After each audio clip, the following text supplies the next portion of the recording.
Hello, and welcome back. In today's video, we are looking over episode 5 of the Demon Sword Master of Excalibur Academy, and yes sir, indeed, this show continues to be extremely dull. Now, before we get into the episode review and reaction itself, if you do end up liking and enjoying this content, please remember to like and subscribe to support my channel. Now, episode 5 of Excalibur Academy here, it feels just so lifeless, you know? I've watched 5 episodes of this show now, and from the first episode, everything has just felt dull. It has felt uninspired. It has just felt very flat. Now, yes, I understand, this show clearly has, for example, financial constraints, as you can see in the production quality, especially in the fight scenes, as they are largely lifeless, dull, dead feeling, and just extremely hard to get any satisfaction out of, and I understand that's not necessarily the production studio's fault. Again, they have constraints in terms of their financing, so they don't have the money to hire the best people or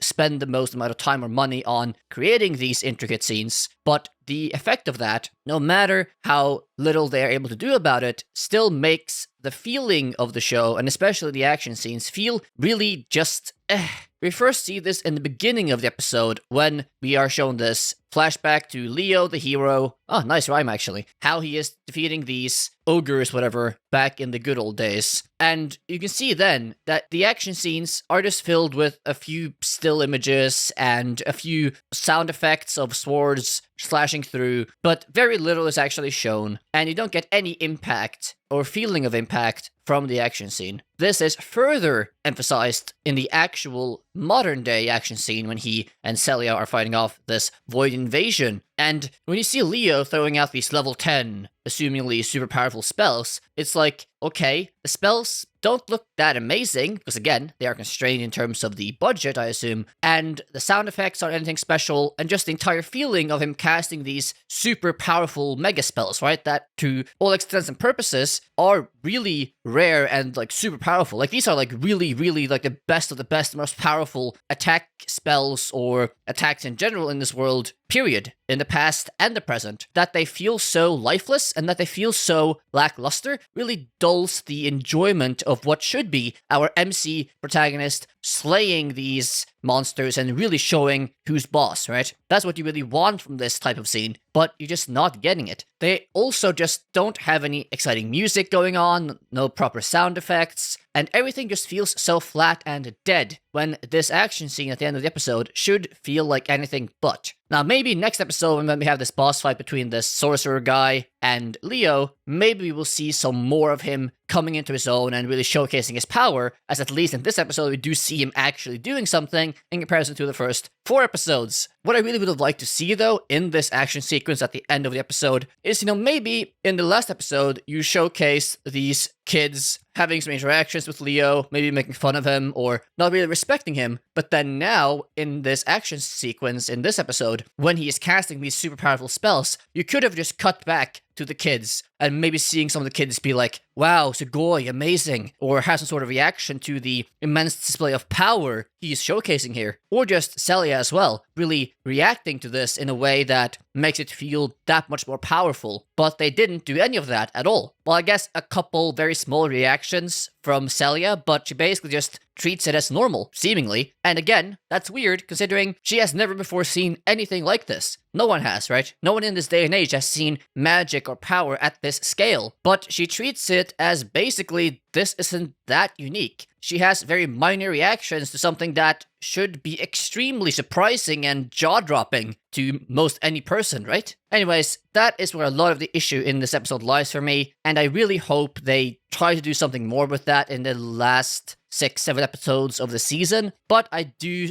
not suspect much, as again, they are clearly restrained by their budget in this one, which is sad to see. Then again, it might also just be a creative lack in this case as well, and when both of those are present, it really kills the potential of a show, I would say. Outside of this, though, the sorcerer guy, which of course we find out is actually the Void Lord at the end of this episode here, he seems like a very chaotic, neutral kind of person, as when he's going to kill these ogres in the flashback, he just says, let's just murder all the ogres and all the civilians in this town, we can just revive them later. It's not that important. Of course, Leo stops this, but that he has that sort of mindset is very interesting. Now, I do think that technically, if they do the flashback story justice and they really showcase this more and showcase the interactions and the relationships between Leo and the other heroes and how that all intertwined together and how it all played out in the end, I think that can be interesting and somewhat entertaining if they do that right. Because I think there can be some interesting personal interplay here between all these different hero characters, especially between Leo and the other heroes back in the day. But outside of that, again, this episode just feels flat. This entire show has felt flat so far, and I really don't know what they can really do at this point to recover that or get out of that ditch they have dug themselves into. But anyway, all I can hope for is that Leo just goes Super Saiyan next episode, really showcases his power level, and really has some nice attacks and some nice reactions we get to see from all the other people around. Maybe he gets to save the other friends of Celia as well, or just like save the entire city, and we get to see like all these people being like, oh my god, he's mega powerful. There's some sort of power fantasy fulfillment. At least that would sort of get me to smile a bit, but we'll have to see. I can hope, I can dream. Anyways, what did you think of this episode? Like it, hate it, leave us in the comment section down below, and of course, your thoughts on the video, my commentary, my reaction itself. Leave all those thoughts in the comment section down below, and of course, if you enjoyed the video, please remember to like, subscribe, and hit the notification bell to support my content and my channel here. Now, if you haven't watched my episode 1 and 2 review of this show, you can click on my video right here to watch that one. Bye-bye.